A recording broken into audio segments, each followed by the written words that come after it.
Good evening, fellow Zimbabweans. This is me again, Blessed Runes Geza, Comrade Bombshell. Pachipamwe. I speak to you today after 2 months of strategic silence. For 2 months, I was acting behind closed doors, watching and listening. You know the truth. I've already laid it bare. The corruption about the pipeline by Tagurei, geopomona scandal involving the First Lady, her twin sons, Mayor Jacob Mapume, Daniel Garwe, and Delish Ngwaya. The George Guamatanga treasure bill scandal, where he looted close to $1 billion US. Witness Revival and ZEC election scandal, where he looted 1.2 billion rands with the involvement of Emerson, Martin, Chief Secretary to the President, and others. John Mangunja, splendor of the Mtapa Investment Fund. Tempter to Kuala State House to Jurao scandal. Looted over $100 million. Looting of gold reserves involving Scott Sampanya, MP from Abuku. The list of scandals is endless.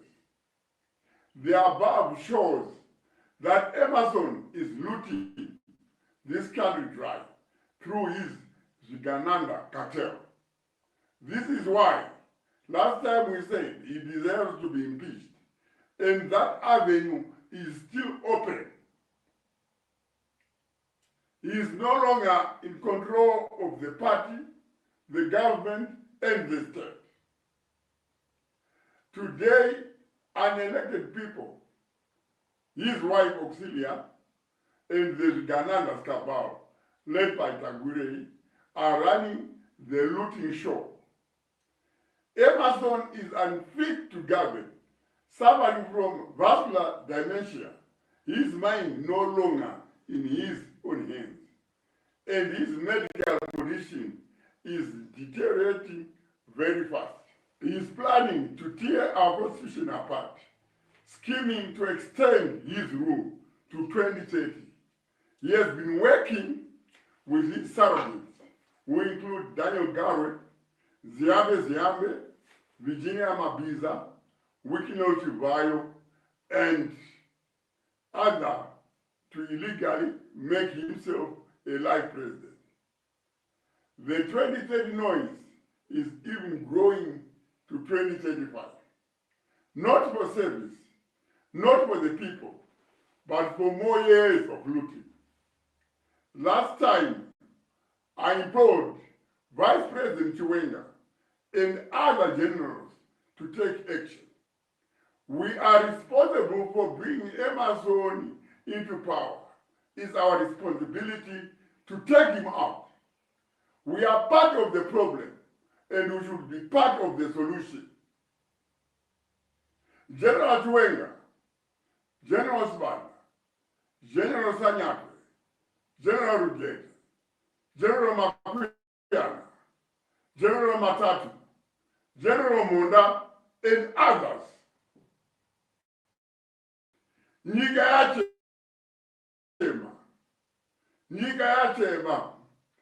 yachema bedwe, nyika yachema.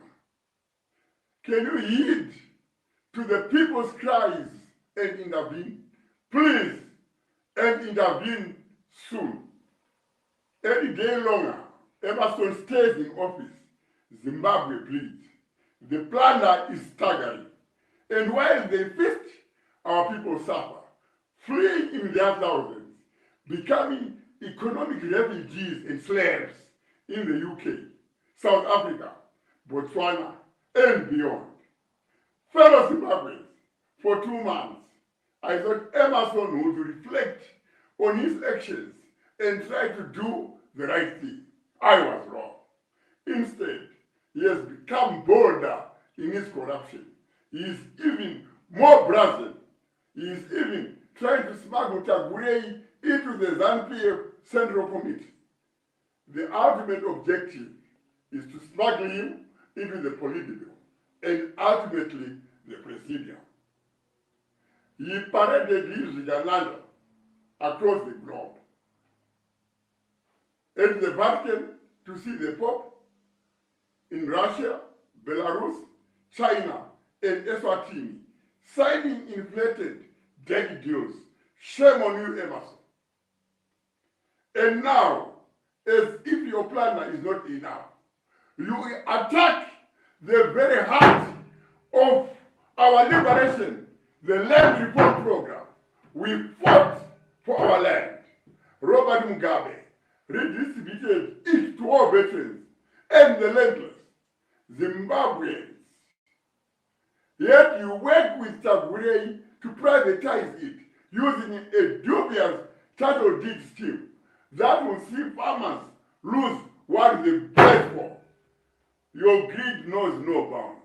This must be stopped.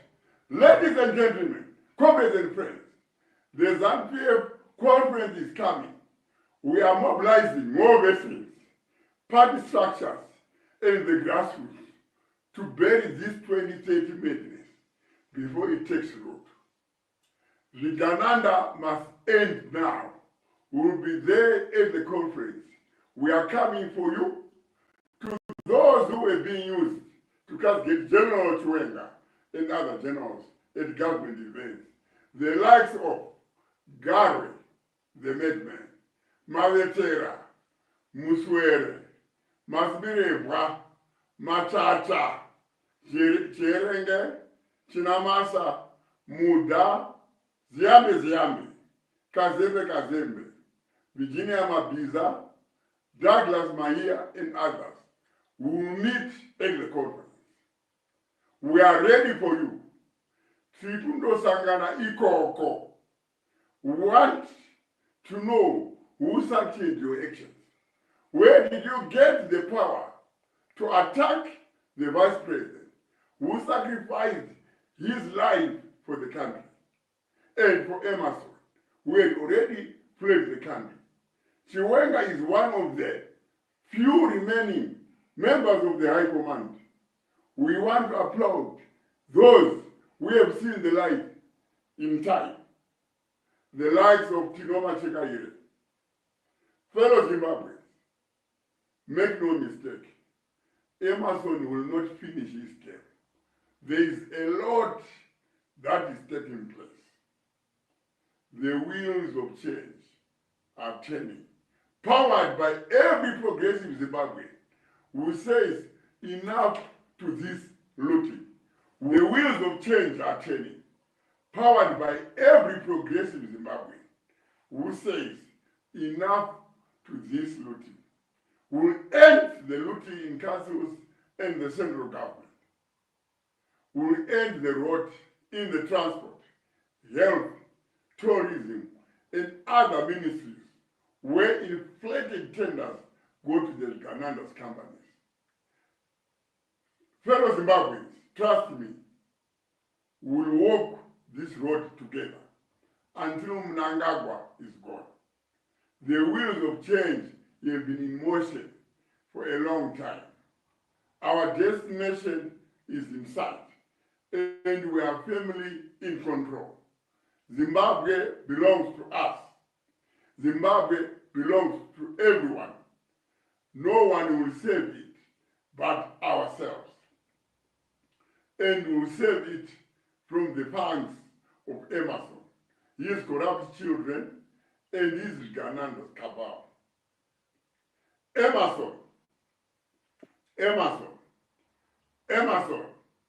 between now and the conference, you still have time to do the right thing. And you know what this means. A luta continua. This time, as Kone Macobres, Anoenda Cheta. God bless you. God bless Zimbabwe. I thank you.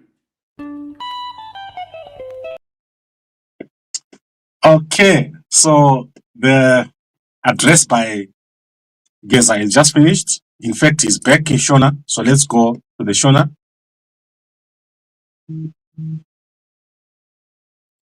chikumbiro chenyu chamakatipa kuti tichitse kunana General Chiwenga, vana General Sibanda, vana General Sanyatwe, vana General Rugeje, nevamwe vavo, vana Munda nevamwe.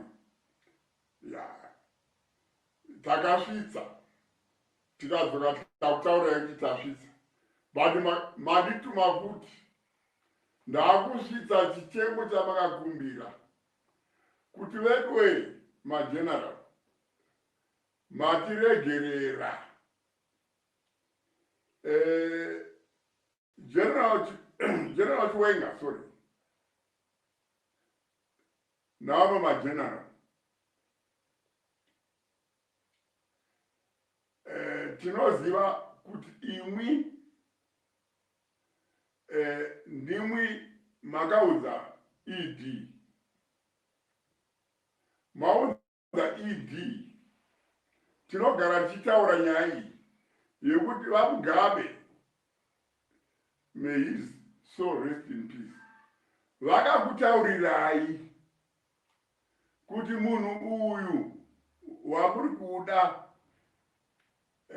mukanya haiti Zimbabwe utongi hwayo bedanisire hangu iwe, because ndinoziva ndakagara newe kwenguva refu. Munangagwa asati joina late 70s, tanga ndinewe Chiwenga watova member yeHigh Command, zvokuti munangagwa paakajoina kuMozambique, anga ari pasi pako iwe, akajoina saKilabe, iwe wamember yeHigh Command. Kana titi member yeHigh Command ndo level yepamusoro-soro yaitungamira hondo yechimurenga yairwa mukati meZimbabwe. Saka vaChiwenga vakati aiwa, semunhu ane maprinciples, isuwo zvavanga vataurana navo munangagwa hatizvizivi, vakati aiwa, regedzai tipe uyu mukana, right? Zveshuwa akapuwa mukana after atiza vakadzi 4, haana mbotiza varume, haana mbotiza vaMugabe, akatiziswa nevakadzi Grace Letwin, Mandichimena, the late Maoka, may his soul rest in peace. No vakaita kuti murume atize, murume igwara kuti. Saka ini chinondinetsa ndechekuti, my general, why can't you call this men to order? Why? Ema nemawo veterans, nema soja, vatsamwa, varikutisa hapasi kuramba takatarisa, tichiona vaChiwenga vachisvererwa nemahuri akafanana namaveterani nanagarwe zvimwe mupengo zviya, right? Iwe Emerson wakatarisa, and iwe Emerson uchitizo uri comrade sesu, chinokunakidza ipapo kujoinana nezvigananda izvi, right? Uchirasana nana General Chiwenga, chii iwe mubvunzo iyoyo uri kunetsa masoja, right? Mubvunzo iyoyo uri kunetsa mawo veterans, mubvunzo iyoyo uri kunetsa povo. Saka masoja namawo veterans nepovo iri kuti okay, masegerera kwenguva refu, because toziva kuti vaChiwenga makati hamudiropa kuti ride okay and so on, but enough is enough. Kana mukasatora action, tichatora action, and action hatinotora hatitauri. Saka tiri kukumbirai kuti magenerals torai action, museve povo.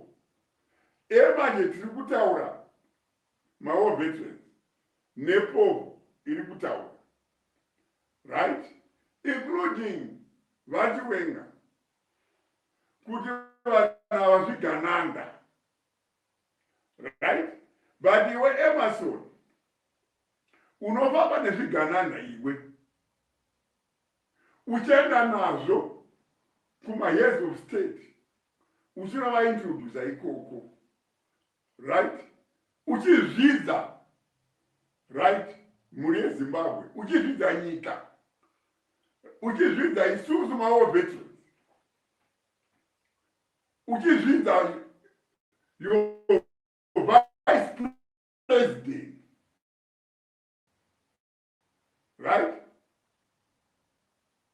Kana kutaura isusu pachi Zanga forces kapachiwo veteran mukuru kwauri, right?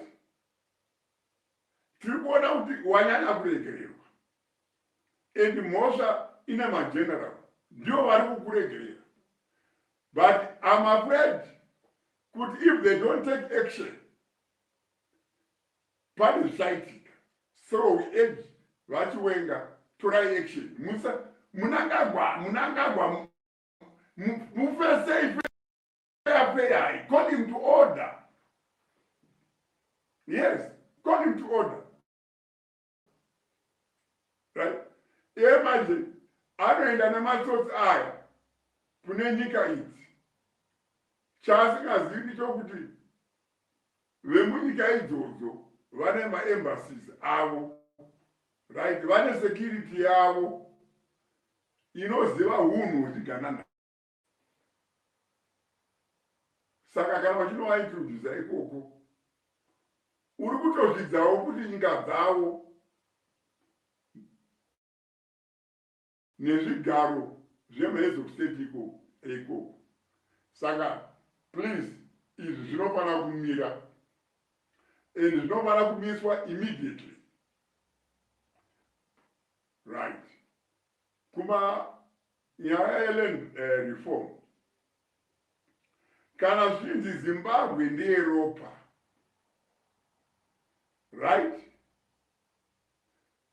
Vanhu vese vanoziva kuti national grievance yakatira vanhu kuhondo inyaya yeland. Ropa rakawanda rakadeuka, is not a secret. Richideukira land, right?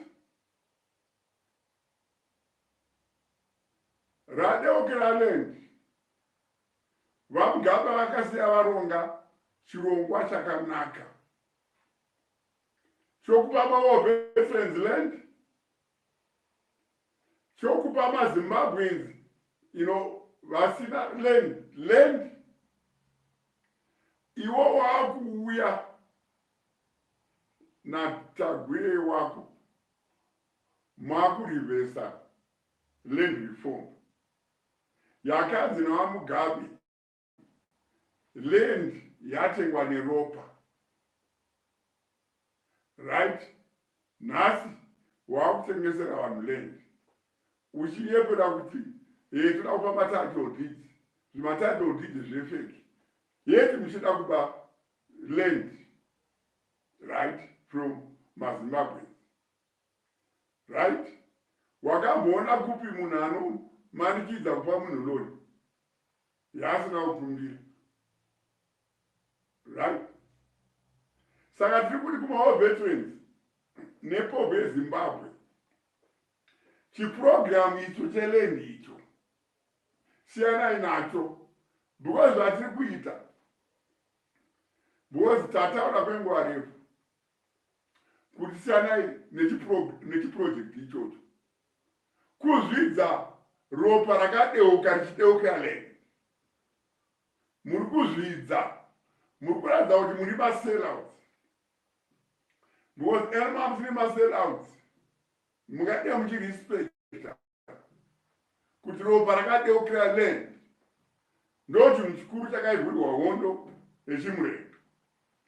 Saka siyanai nechiprojekti ichocho chavo chekuda kuba, siyanai nacho, hatiurirani nacho ichocho, right? Kuma provincial chairman, unhu hwenyu hwokuti munopiwa mari momanikidza povo kuti vabvume zvimaresolution zvavasingadi. This time tiri kusangana, tiri kupedzerana. Takaita hondo kuti muZimbabwe muve nedemocracy. Manje maprovincial chairman muri kumanikidza vanhu kuti vaite zvido zvenyu, vaite zvido zvezvigananda, because makatengwa, muri kupuwa dzimota, muri kupuwa dzimari, right? Isu patakasunungura nyika inoyi takasikapuwi kana sendi, right? Tokupai kuti chitongai nyika yacho, right? Maakuita zvouori. Isusu, right? Tine right yekuzvimisa izvozvo. And we'll prove it to you, right? Kuti tinozvimisa. And muchazviona this time. Isu mawo veterans, no, nepovo yedu takabatana, right? Tichazvimisa nyaya dzeuori idzo, right? Ndakanga ndiri kuBulawayo conference, right? Pakaverekwa maresolution. Conference anga yarara yese pachinzi province yakati yaendosa 2030, province yakati yaendosa 2030, province yakati yaendosa 2030. Aizvoerenga ndichinamasa. Pakanzi naEmerson chinamasa achiverenga kuti Emerson akati aiwa, ini constitution yeZimbabwe ndakaparticipata pakuiita, handikwanisi kudimura mutemo wandakabatsira kugadza. Saka Emerson ati haasi kuda, right? Conference yese yakasumuka ikapururudza kuratidza kuti yanga isikatozvifaririwo. Saka nyaya yekuti autitaurira kuti it's a resolution yakapaswa nevanhu, that's bullshit. Because ene vanhu vaida kuti resolution iyoyo, right, iko enforced. Vakati vakataura kuconference kuti aiwa, no, tisi takazvitaura. But even though the constitution haina kuitwa neZANU-PF chete, iconstitution yenyika, and haikwanisi kudecidwa neZANU-PF chete, inodecidwa nenyika yose. 99% yevanhu vemuZimbabwe ndo vakaita constitution. Saka zvokuda kutaura kuti yakaendeswa kunyepa, ndanga ndiri kweni. Vanhu vanga vakunyukidzwa. Iyo yenye kuti vanzi ma 10 provinces, machairpersons ndio vanovereka. That is bullshit. That is bullshit. Hakuna zvakadaro. Right. Kuri kuitwa conference kumanikale. Province inokosha muZimbabwe. Nhoroondo yayo mese munoiziva. Vakuru vepolitics vadanda vaningi Stole, vana Chitepo, right, vana Mutamanengwe, vana Ndangana, vanova vakuru veCrocodile Group.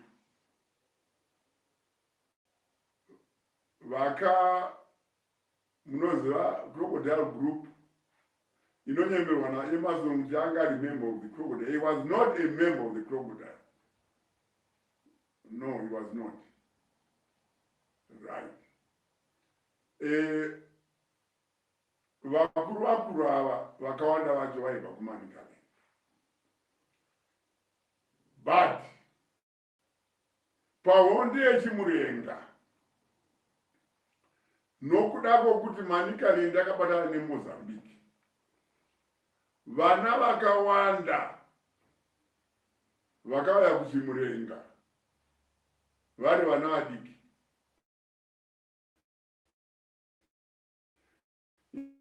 including vanakomrade Monica,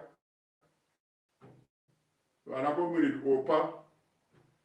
I don't need to buy the commander again. Mukawira Kamba. Right? I can't start but they imagine.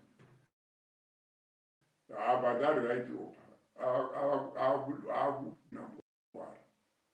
Right? Vana, Wakawanda. And kana tichitaura makuva atinoti panyadzonya paya pachimoyo nedzimwe nzvimbo dzakasiyana siyana, ndikati 50% yevana vari mumakuva muya, right, vakabva kuManicaland. Tikada kuona area yakapiwa chaizvo nguva dzehondo, both nemaWar veterans, nana Mjibha, nana Chimbwido, nepovu yedu, right, iManicaland. Iyo is not a secret, right? Saka conference iri kuitirwa muManicaland. Saka vanhu veManicaland tinokukumbirai kuti imwe muchihosta conference ikoko hatidi zvematakanana. Ndingakutaurirai zvimwe zvinhu zvamusingazivi zvokuti Manicaland has been short-changed for a long time. Yeah. For a very long time. Yeah. Tikada kuongorora vana matanga vesa kuti akadzirirwa chii basa, pachiunzwa munhu mupurveya is that matter, right?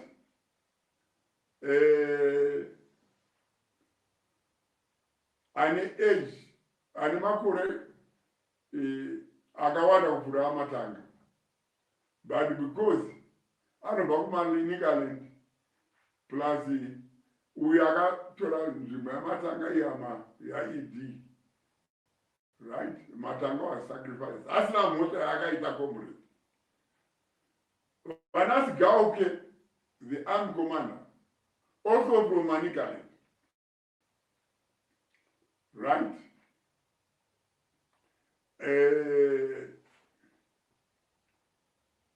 Akaona kuti basa rapera, pa TV. But Gauke is one of the generals. Akakomanda Matank from Nkomo could abuse Mugabe to pave way for ED, right? But in no treatment the akapiwa iwo, right?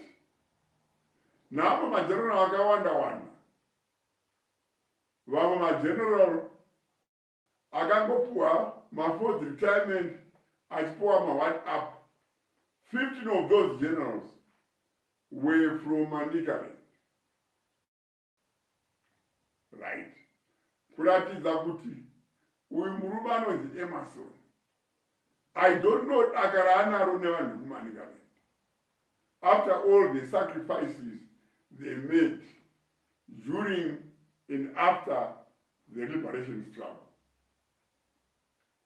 Saka vanhu kuManicaland tinoda kuti atmosphere nguva yeconference wonai kuti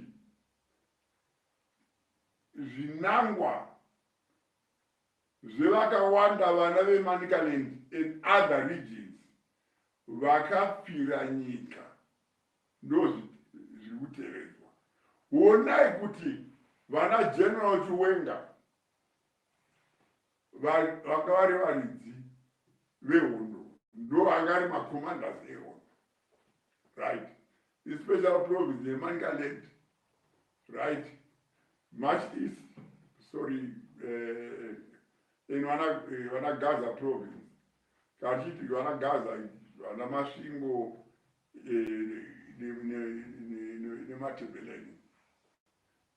Vanhu vakawanda vaiona General Chiwenga varimo vachisupervisa maoperations kufront. Shamari yanzi Chris Mutsvango ndo vakavhura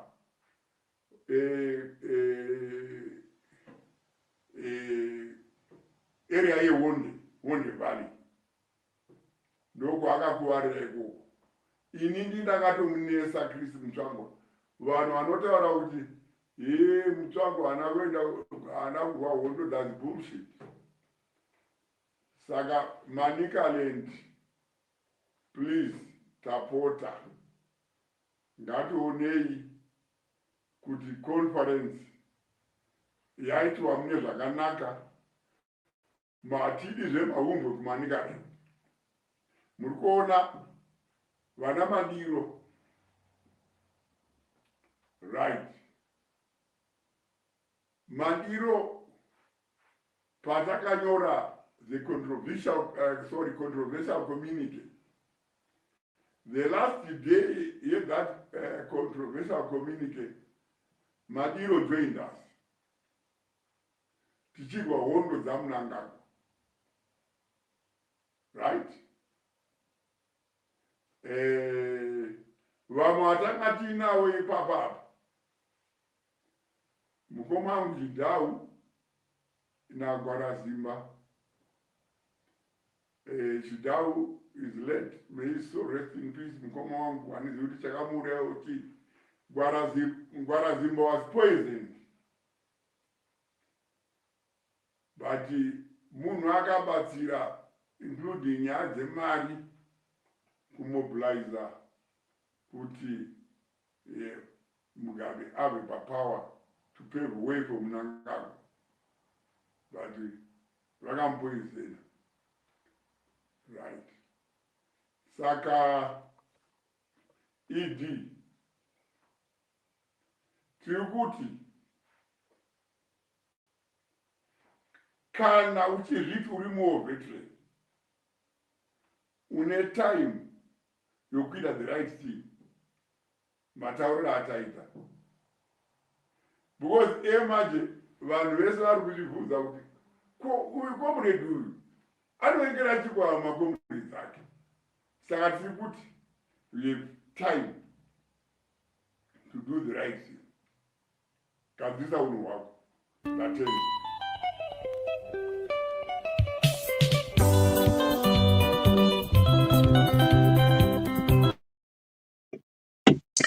Okay, finally he's done. I'm just going to hang around a bit and see if he doesn't come back. But I just want to clarify what has happened today. So let me summarize, because he talked for 36 minutes and some of you might have lost what he was saying. So he addressed in English and in Shona.